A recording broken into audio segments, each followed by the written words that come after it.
Bonjour à tous, j'espère que vous allez bien. On se retrouve pour l'analyse de Solana. Aujourd'hui, on essaie de le faire une fois par semaine et je vais le faire aujourd'hui. On va voir un petit peu où est-ce qu'on en est, les conditions techniques, est-ce qu'on a bottom éventuellement, qu'est-ce qui pourrait confirmer un bottom, etc., etc.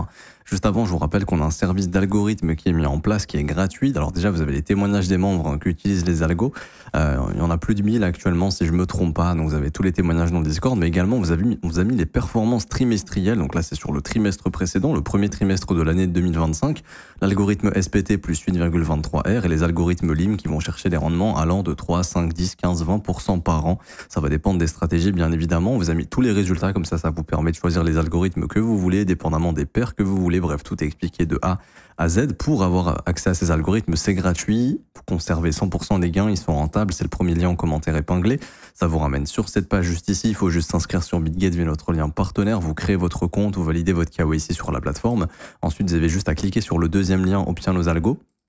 Pour renseigner prénom, email, identifiant BitGet, vous cliquez sur rejoindre et ensuite vous avez le troisième lien à cliquer, configure nos algos de trading. Là, il y a 4 vidéos qui vous expliquent absolument tout. 1, 2, 3, 4 et c'est très simple. On vous montre tout. Comment configurer les algos, les activer, configurer les montants, configurer le risque, voir les trades exécutés, voir les gains exécutés, comment poser les algos, enfin les stopper, les relancer. Bref, on vous explique absolument tout. C'est gratuit, vous conservez 100% des gains. N'hésitez pas à en profiter.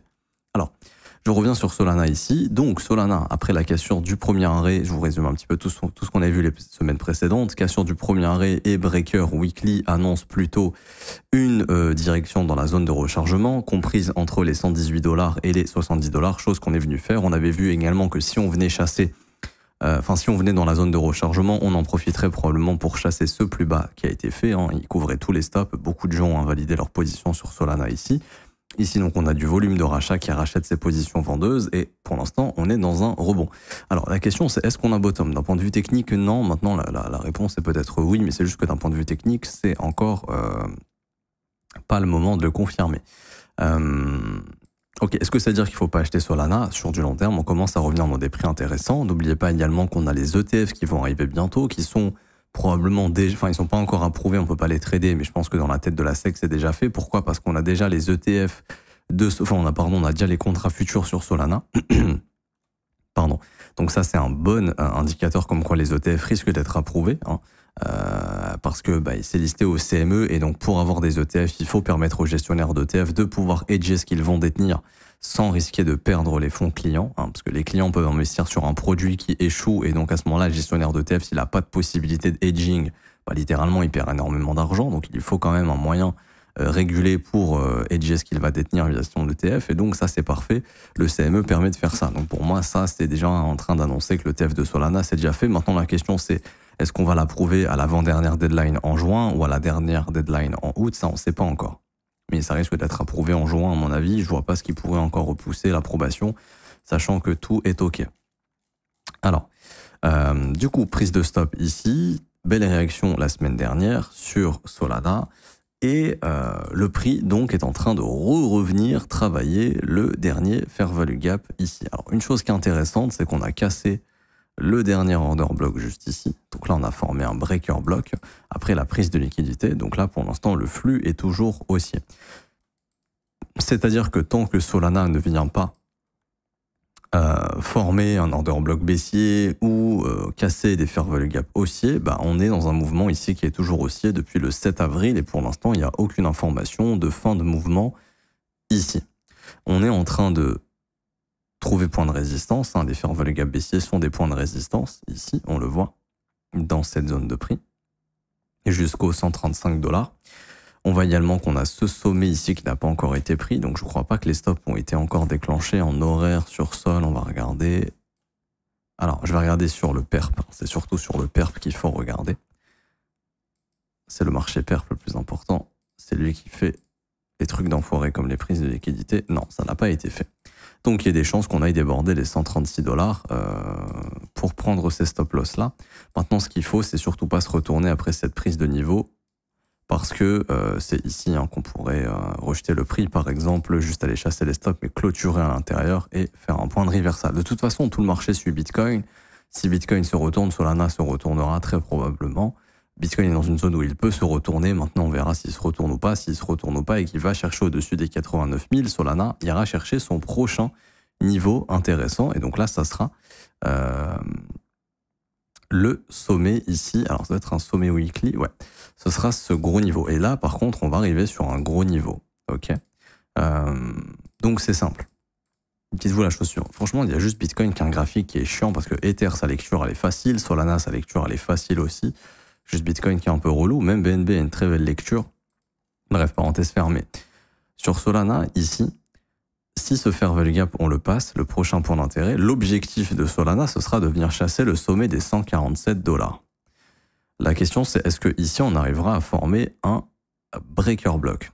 Si on arrive à former un breaker block, comme ceci, là, il faudra s'attendre éventuellement à vraiment à ce que Solana puisse former un retracement complet de cette jambe baissière.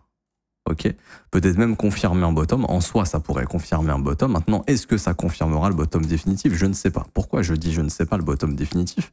Parce qu'on ne sait pas. Le prix peut très bien remonter et des semaines plus tard, bam, repartir à la baisse comme ça. Et donc, en fait, on aura juste fait, si vous regardez au niveau du flux, une jambe de retracement de tout ce mouvement avant de repartir à la baisse. Hein. C'est un truc qui est tout à fait possible. Ça, c'est ce qu'il faut bien comprendre. C'est pour ça que je ne peux pas parler de bottom définitif. Je pourrais au moins parler de bottom local, c'est-à-dire, ok, là, il y a un bon gros bottom qui s'est formé, on va d'abord aller retracer, plus la question c'est, est-ce que, bah, ok, on continue et donc là, Solana repartira à faire son chemin, ou est-ce que Solana, à un moment donné, va simplement top ici, par exemple, avant de repartir à la baisse, hein. Si on repart à la baisse ici, clairement, on reviendra prendre ce plus bas, puisque la dynamique sera baissière, au vu du breaker block en weekly qu'on a formé. L'objectif pourrait juste être de revenir venir bosser ce breaker block ici, hein, à partir des 180 $. Donc ça serait déjà un bon rebond sur le marché. Également des zones à observer, bah, ça va être le premier arrêt vendeur. Donc 38,2, hein, ici autour des 172. Et puis éventuellement, pourquoi pas carrément retracement de moitié, 195, zone de rechargement de short 220, 253. Également, moi, les niveaux que j'aime bien noter, c'est les sommets mensuels. Donc ça, je vais écrire Previous Monthly High, PMH. Ici, le sommet de mars, qui pourrait également être un objectif en cas de breaker, parce qu'on voit que ça sera la future zone de stop.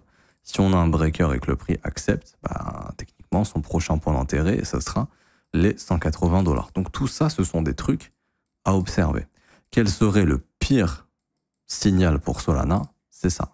Tac, tac. Prise de stop, clôture sous le niveau. Et ensuite, contre-pied. Alors là, ça serait ce qu'on appelle juste une prise de liquidité d'un order block. Et donc là, il faudra s'attendre à une reprise baissière assez méchante, hein, puisque le prochain objectif sera de revenir sous les 94 $, le plus bas qui a été trouvé. Ici, 95 $, pardon. Donc ça sera un futur objectif pour le prix. Ça, hop, ça a déjà été chassé. On va le noter comme ça. Nickel. Donc on sait que la prise de stop a été faite ici. Pour l'instant, il y a la petite inversion qui s'est formée. Super. Hop. Le petit move. Et donc là, pour l'instant, toujours sur un mouvement haussier. Breaker block ici. On travaille ce fair value gap. Si on se fait rejeter, bah, malheureusement, en fin de rallye, hein, pour Sol. Je pense qu'il y aura avant quand même la prise de stop ici. Hein, c'est typique du marché, prise de liquidité et ensuite contre-pied. Si on ne se fait pas rejeter dans ce fair value gap, dites bonjour aux 147 $. Et pareil, ensuite là, je referai un point bien évidemment. Est-ce qu'on forme le breaker ou est-ce qu'on se fait rejeter? On se fait rejeter, c'est vraiment pas bon du tout. On forme le breaker, c'est bon pour aller pousser au moins jusqu'aux 180 et plus. Mais là, ça indiquerait vraiment que tout le marché crypto est dans une sorte de rebond. C'est-à-dire que si je vous mets le total market cap, ça voudrait vraiment dire que on serait dans une forme de rebond ici, éventuellement RLZ short, hein. C'est-à-dire retourner entre les 3200 milliards et les 3400 milliards, ça serait pas déconnant, on serait dans ce genre de move, hein. Ça, faut bien le comprendre.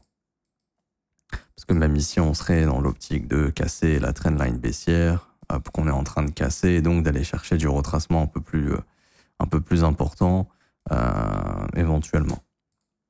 Enfin bref, ça, on est bon.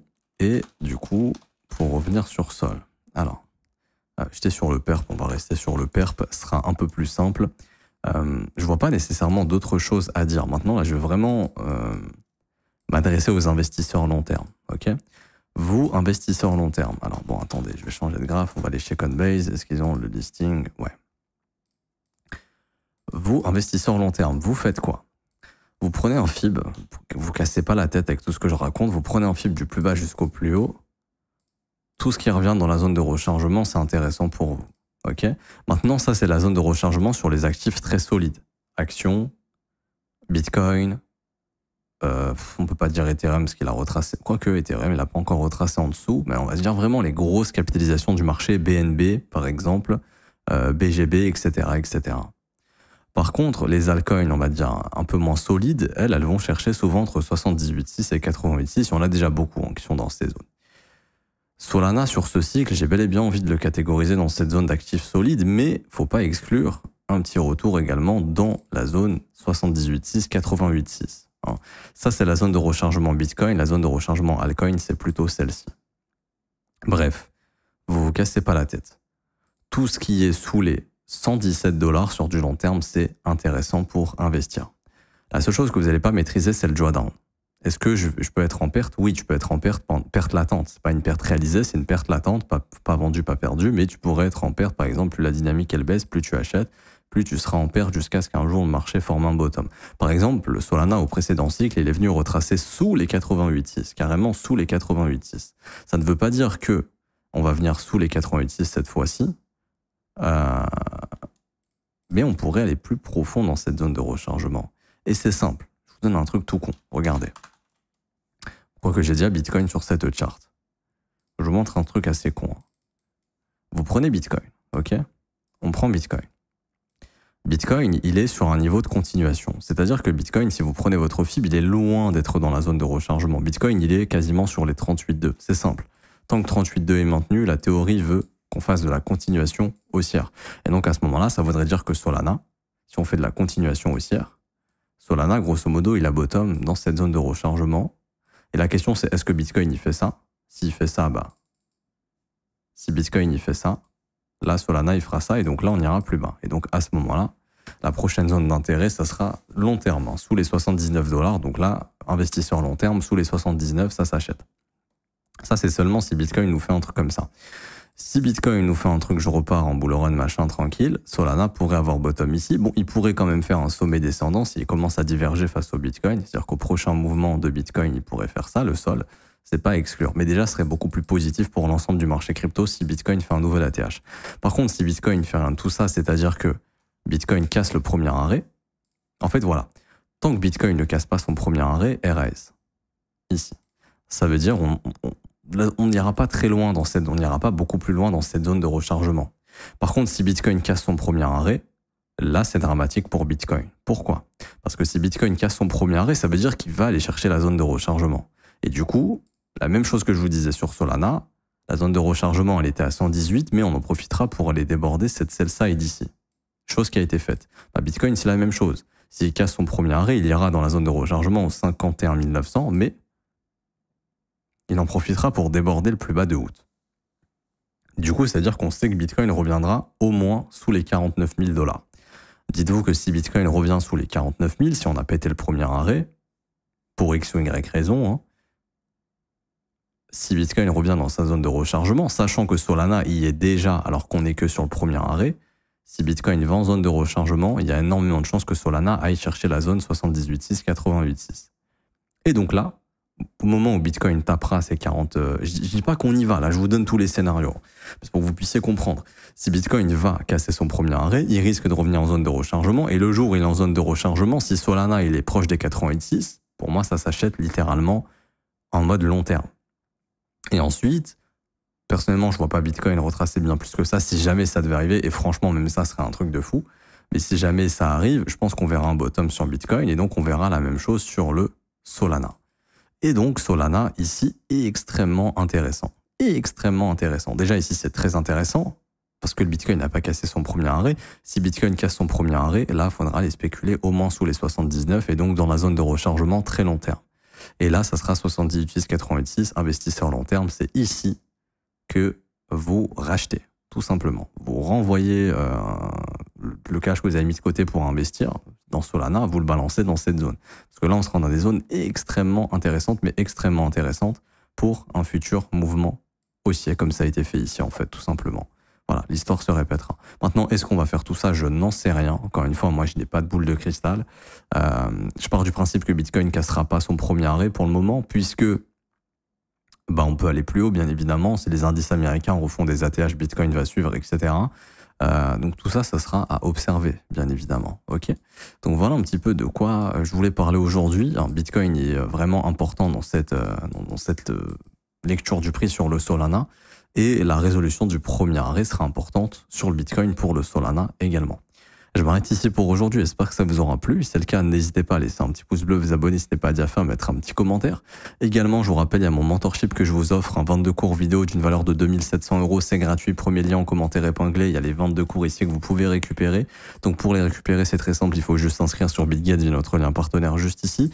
Vous créez votre compte sur la plateforme, vous validez votre KYC, et ensuite il y a juste à faire un trade d'une valeur de 100 USDT. Donc ça peut être par exemple acheter du Bitcoin sur le spot, ça peut être avoir des USDT et acheter de l'USDC avec, bref, peu importe. Une fois qu'il y a une transaction de 100 USDT au minimum, vous êtes éligible pour le mentorship. Ensuite, il faut juste cliquer sur ce lien, la meilleure formation de trading crypto. Vous cliquez sur obtenir gratuitement, vous renseignez email identifiant BitGet, vous cliquez sur recevoir et dans un délai de 24 heures, vous recevrez le mentorship par mail. Et pour ceux qui veulent rejoindre mon école, c'est le seul abonnement payant que je propose parce que c'est une formation complète de A à Z, je vous apprends absolument tout. Il y a 19 heures de cours vidéo, 8 modules, c'est ma formation la plus complète. Vous avez tous les modules ici, on apprend absolument tout. Vous avez également les briefs privés tous les jours dans le Discord qui sont publiés ici dans Brief Élèves, qui sont exclusifs aux élèves. Il n'y a que les élèves qui ont accès à ces briefs-là. Également, vous avez un accès au Discord pour poser toutes vos questions au professeur et à moi-même, donc à toute l'équipe qui est là pour s'occuper de vous et de vous accompagner. C'est pour ça que c'est un abonnement payant, parce que ça demande énormément de travail et vous avez vraiment un accompagnement exclusif tous les jours. Le prix est de seulement 49 € par mois, c'est sans engagement. Vous avez aussi les offres 3, 6 et 12 mois qui vous sont proposées, qui sont moins chères. Et vous avez également les témoignages des membres, si vous voulez vous faire une petite idée avant de nous rejoindre. Je m'arrête ici, on se retrouve très bientôt. Bonne journée, ciao ciao.